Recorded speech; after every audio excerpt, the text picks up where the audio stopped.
Carlos Nelson with Cascade Media Group and What's Up Kansas City. And today we have one of the board members of the Kansas City School District on the program, and we're going to be talking education. Who do we have here? My name is Manny Abarca. I'm the 3rd District Kansas City, Missouri School Board member and treasurer of the district.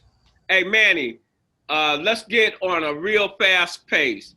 Run down some of your concerns that you have and your constituents have as it relates to what's going on at the Kansas City School District for opening.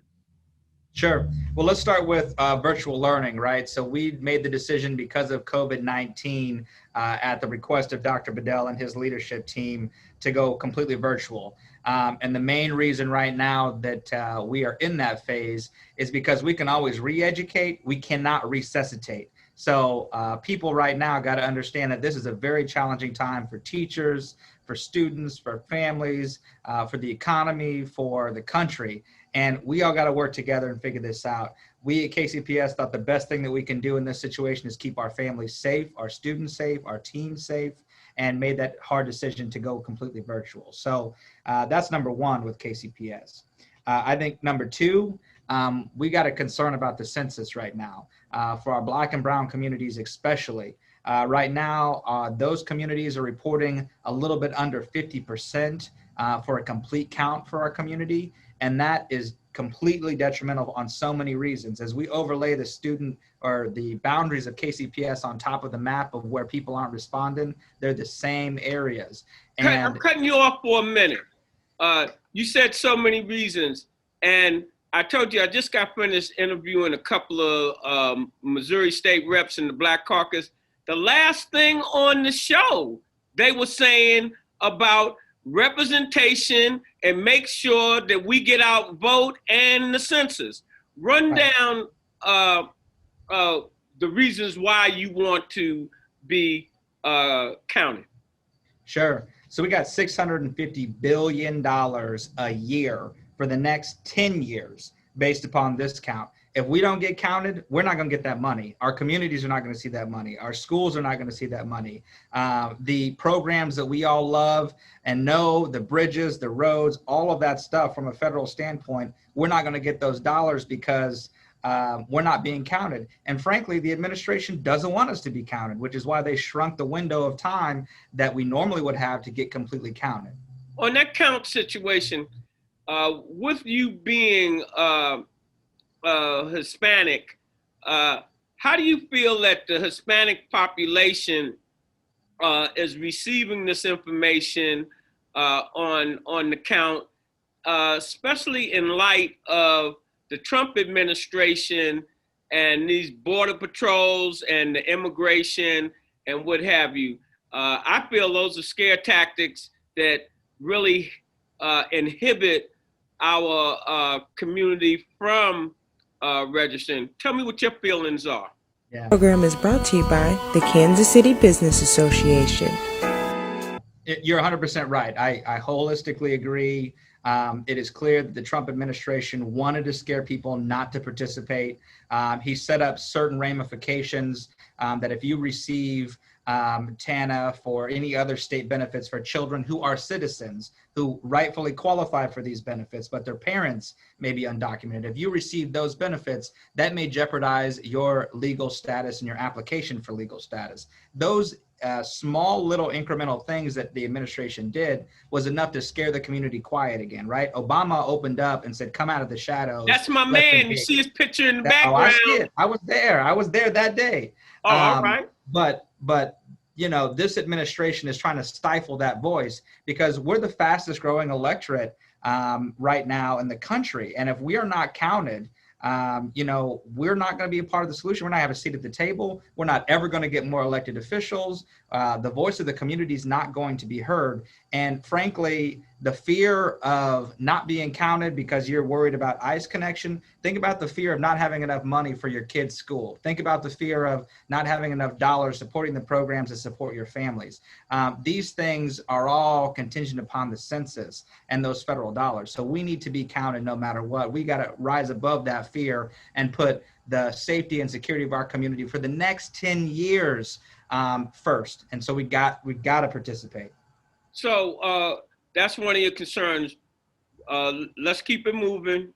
Yeah. So that's my concern until September 30th, right? So that's when the last day to register for the census is, September 30th. So, and after September 30th, on October 1, my refocus will be on getting everyone registered to vote. October 7th is the registration deadline for the state of Missouri. We need to get folks registered to vote. Some of the lowest performing census tracts for voter registration are in Black and brown communities. We can't go out on Facebook and on the streets and yell and whine and complain about what we ain't got if we're not participating in the process. What are some of your other concerns with the school district? You know, I've got quite a few, but the ball is in your court, and so you're representing a significant minority population. And they need to hear what you're talking about, that Black and brown people want to see happen. So run it down, Manny. Yeah. So for the Latinx community, we're a little over 30% of the school district's population by student boundaries, right? Together with our brothers and sisters in the Black community, we are the majority of the district, right? So we need to make sure we're represented on the school board as well. We've got the most diverse school boards, the most diverse elected body in the region right now on our school board, right? We've got the gamut of everyone being represented, but are our voices truly being heard by everyone who's there? So we need to make sure we do that, because we got half the board coming up for re-election again this coming April. I'm making it known that Cascade Media Group, we're looking right now for good candidates that can represent our community. I had to deal with this internally. You media, are you an advocate? And then I was more like, I'm gonna be both. I don't care. Yeah. I own the station, and I know what we need, and we need some good committed candidates, because that last election, when I started interviewing board members, and then found out that it was broke down from 9 seats to 7 seats. And then I looked at the demographics, as you say, 35% or whatever, Hispanic and Blacks. And I don't think that some of the people are representing our issues the way I feel a person of color would be representing them. And my other thing is about how that school board is operating. And I think that school board, from my position, has been operating in the dark for the most part. And I don't know whether you have those concerns, but my last school board member ran it down to me about them meeting 2 or 3 of them together where they don't have the sunshine laws and all of that. That's not what I think that our public is looking for, but you. Sure. Yeah, I mean, I think it's a very different school board. We've got 2 carryovers from the previous school district who are great colleagues that I work with now. I mean, I think, we've got an executive team that is very diverse, and we're doing great things and great strides. You're satisfied with how things are going on the school board overall? I'm satisfied that we are the most diverse and active board. That's not what I'm talking. No, I understand. Hold it. Don't go into your political bag on me. As I was telling them state reps, my channel speaks truth to power. That's fair. And there's no sense in me owning my own network and going through the hardships that I go to have to suck up to anybody. I want our community to know exactly what's going on over there. Right. I have personal grievances as it relates to us being the only Black-owned digital media company in the Midwest. We've carried the IL's sports for 10 years free, give them more coverage than anybody else, and they have not even done an advertisement with our network. And so when these people start talking about they Black power and this, it's economic power.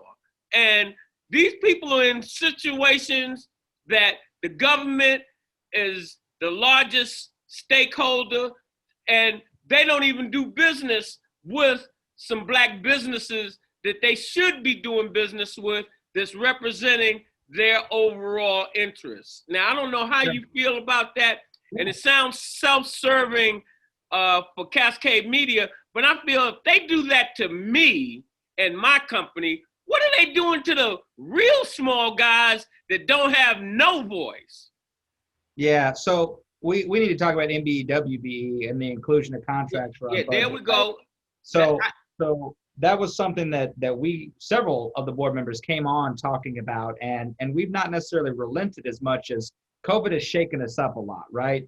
That doesn't mean that we shouldn't be focused on those goals in mind. And I'm going to be honest, our last board chair did a tremendous job setting in place, and board, setting in place priorities that MBEWBE were to be made priorities for our budget.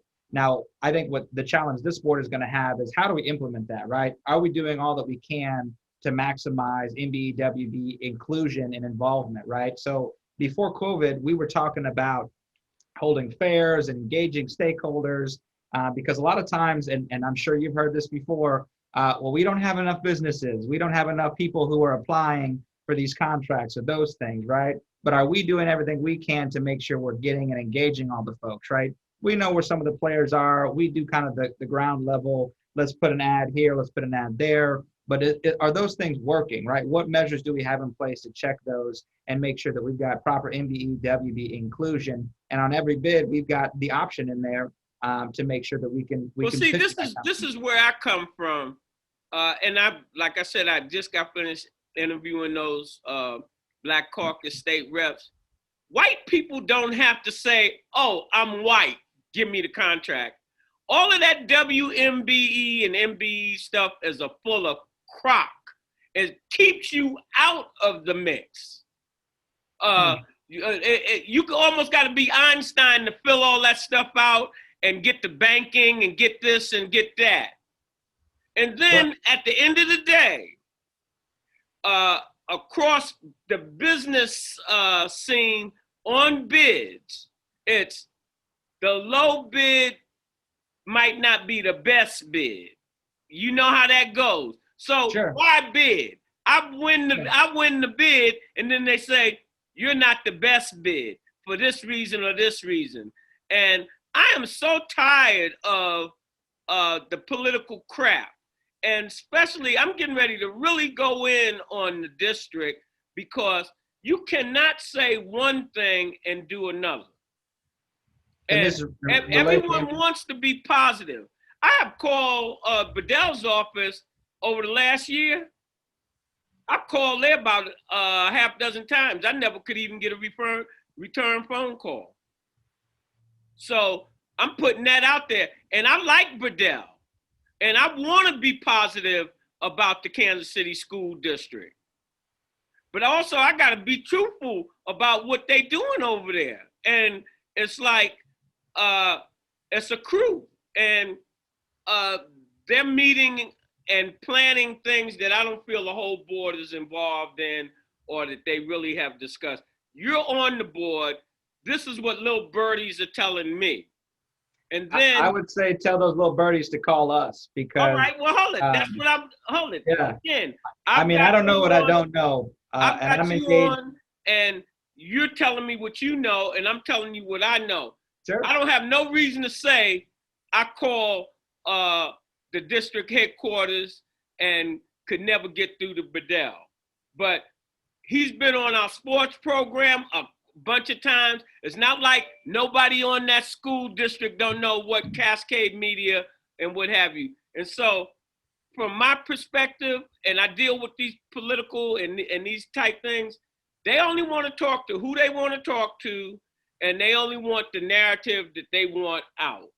And I think that there's a lot of things going on with the Kansas City School District that I don't want to really go into all of that with the off-site learning, the puck, the kids having computers. When I say the puck, the Wi-Fi. Yeah, the Wi-Fi, and that stuff be going down and different things, and that's expected. But don't act like everything is peaches and cream. That's where I'm at with the district. And as I said, and I'm gonna let you talk, I'm gonna personally make sure that we locate 2 or 3 good candidates that can represent our community. Because I don't think the Black and brown community has enough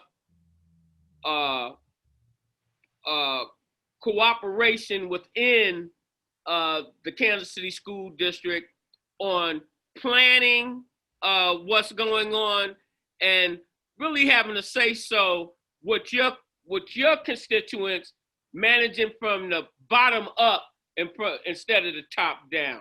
I'm leaving the ball in your court, Manny. I'm sorry for hogging. No, and I appreciate the honesty. I mean, let's have the real conversation. I mean, I think everybody has challenges. Everybody has opportunities to be better, and we want to be that. And so if there are opportunities for us to do that, please make me aware. I try to be as available as possible as I can be to everyone who wants to reach out and engage, right, wrong, or indifferent. I've had conversations about my feelings about our sports program with COVID right now. I've talked to students, I've talked to coaches, I've talked to parents, privately, publicly, on Twitter, anyway, on the phone. And sometimes we get to a point where I just got to say, listen, we agree to disagree, and this is where we're at. And so I'm happy to have those frank discussions, and feel free to reach out to me if you're not getting through to where you need to, and I'll try and plug you in. I can't guarantee anything. That's not my role. I am not the chief fixer of the school district. That is Dr. Bedell. My job is just to make sure that the things that he's doing and his team is doing are the best that they can be in the given circumstance. And we try to do that every day. And that's the one thing I will say about my colleagues is I don't think there's one person on there that has true ill intent that wants to come in and scramble things up and make bad news for KCPS. I think everyone does want to see the district succeed. Well, all I'm saying to you, and you say they can come to you, I'm coming to you right now and saying, I could not get a return phone call, and I want to know why. Okay, that's a fair statement. You know, what are some of the other concerns that you have? And let's get on the positive note also. But I refuse to just be kicking the can down the road like everything is all right. It's not all right. We've come a long way, but we still have a long way to go. Right. And I don't want to see no complacency from any of my representatives with the few little tax dollars I've got to pay, and they make bad decisions. Sure. What about the TIF and all of that money that's supposed to go to the district? How do you feel about some of these programs that are taking away from the library and the district? Listen, TIF is a tool. If I smash my finger with a hammer, I don't get mad at the hammer, right? I get mad at the person swinging the hammer. And right now, I think this is something the council and the mayor have to really reevaluate and hold themselves accountable to, right? Same thing with the voters, because they're yelling and screaming about these high rises that are going up with 0% tax interest for 10, 20, 30, 100 years. And no jobs coming to us. And no jobs coming at all. No benefit. When I had Crosby Kemper on here last year, and we were talking about the airport, we was talking about the downtown hotels and that damn law firm moving from Kansas over here and getting $30 and $40 million, and that's killing our schools. It is. And so that's a reality that you don't see in other places, even in this city, right? You don't see that going on up north of the river. It's a completely different process. So I think Dr. Bedell said it best when he called out the council and said, listen, we got to talk about the issues of disparity and equity here when it comes to tax incentives. So holistically supported that message. But again, I think that is a tool. If we can use TIFs on the east side where development actually needs to happen, create jobs where they actually need to be, then I think we could use that tool in a positive way. What's but I'm not mad happening at over the there tool. in your I'm mad at the youth. district? You over there in Independence and North, right? Where are you at? So I've got Northeast, I've got City Market. That's what I meant to say. When I'm Northeast, you over in that area. Yeah, I'm north of Independence Avenue. I come around the downtown, top of downtown, take the West Bottoms and the West Side. What's your people talking about? What's the main, if anybody's calling you, what are some a few people have mentioned and y'all were on the same page? Representation, making sure that teachers, administrators, coaches, folks look like the student population, right? We talked about that, I think 2-3 meetings ago, and we talked about the need to recruit Latinx educators and making sure we got that. In fact, I'm not gonna lie, Dr. Bedell inspired me to go back to school because he challenged me before I was on the board and said, Manny, I need some PhD terminal degree level credentialed people that I can employ at the school district. I can't find them. And I said, you know what, that's a very good point. So I went back to school myself. I'm not saying that I'm gonna be the solution. I'm just saying I want to add back into that pool at some point in time. Well, hey, it's just hard to find good people in general. Right now, even with the mayor and the city manager, they're trying to find good people, and it's like, hey, a needle in the haystack, and good people, most of them already have good jobs. Right. But let me see, what else did I want to cover with you as it relates to the district? How do you feel that the lunches and that type situation doing covert, because a lot of our kids out those zip codes, that might be one of the only good meals they have a day. Yeah. What's going on with that? I'll be honest and real, and I don't think Dr. Bedell will even get mad at me for saying this. I was furious when we had to shut down our meal feeding program for a week because we did not plan, right? We failed to plan in that scenario. And unfortunately, we had, and sadly, we had some of our employees get sick and then quarantined, right? And so that was one of my low times of service thus far in my term. But the reality is we're feeding hundreds of meals daily to our kids, trying to make sure that they get the sustenance they need to continue to survive. That is one of the main things that we have going for KCPS. Now, I'll be honest, at the federal level, we're being challenged again by this administration and the Senate not passing the HEROES Act and continuing programs that allow us to have more flexibility in that distribution. Tell our audience what the HEROES Act is, because I don't know myself, so run that down.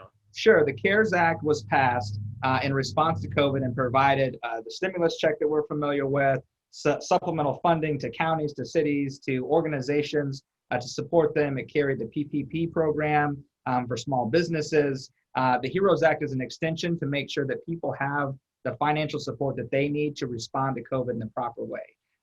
In HEROES allowed for a lot more flexibility for schools like us to provide for our community. And unfortunately, the Senate is refused to take up the legislation that was passed by the House, and the administration refuses to acknowledge the need for more support. So what's some of the positive things that are going on in the district? I know I keep cutting you. People say you cut. No, you're good. I got what I needed out of that. But let's move on. What are some of the positive things that under your tenure has taken place with the Kansas City School District? Sure. So when I came on a little over a year and a half ago, we were on the cusps of full accreditation. And that was one of the most exciting, but then a little bit of a letdown moments for me is when we had to open that package and realize we were just barely short. And that had to do with our attendance. But the reality is we have made so many gains academically.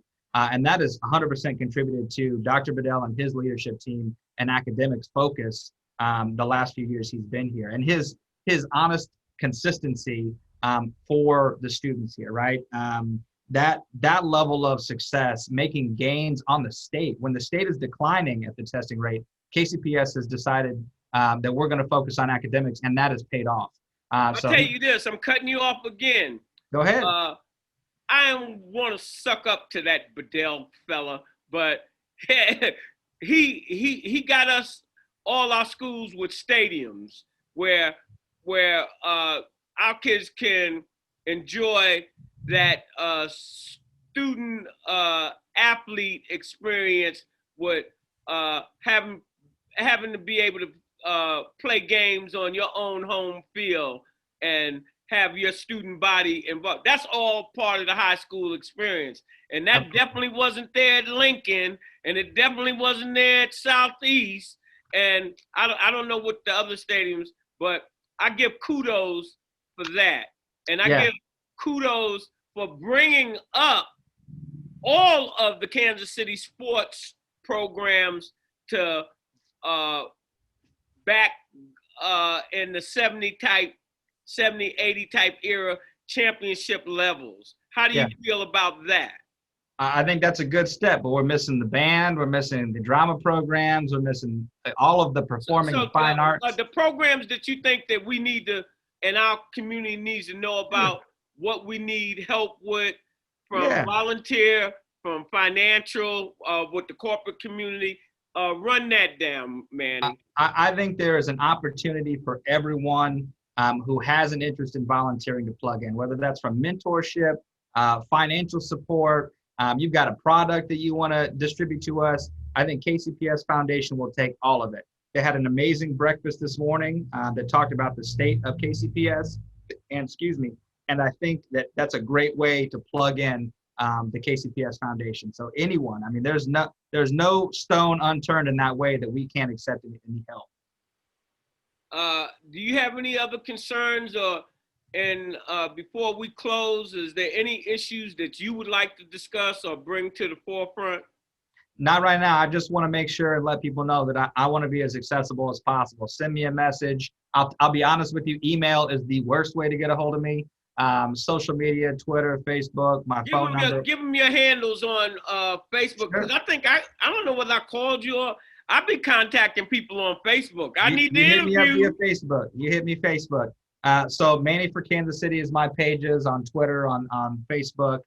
Manny Abarca is how you can find me on Facebook as my individual page. You can reach me anyway through any of those platforms directly. So I'll be happy to chat with you, to hear your concerns, to hear your supports, whatever you got, I want to hear it. All right. Tell me this, Manny, you got any other political ambitions?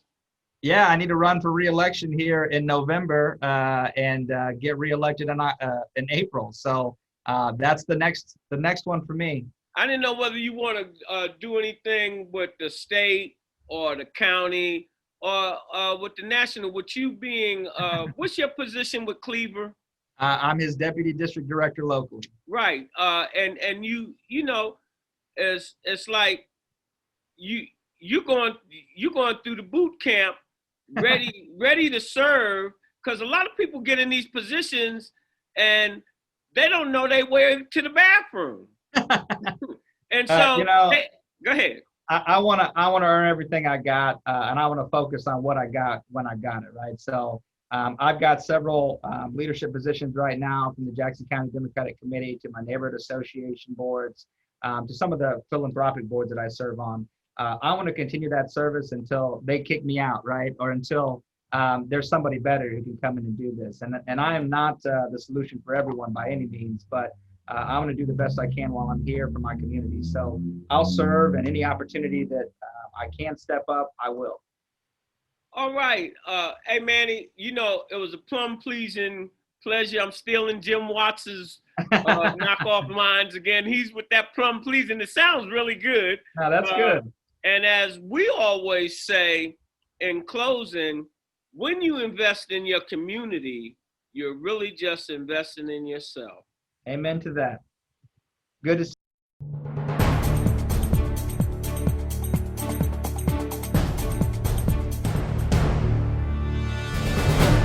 This program is brought to you by Dye Electric LLC, Energy in Motion.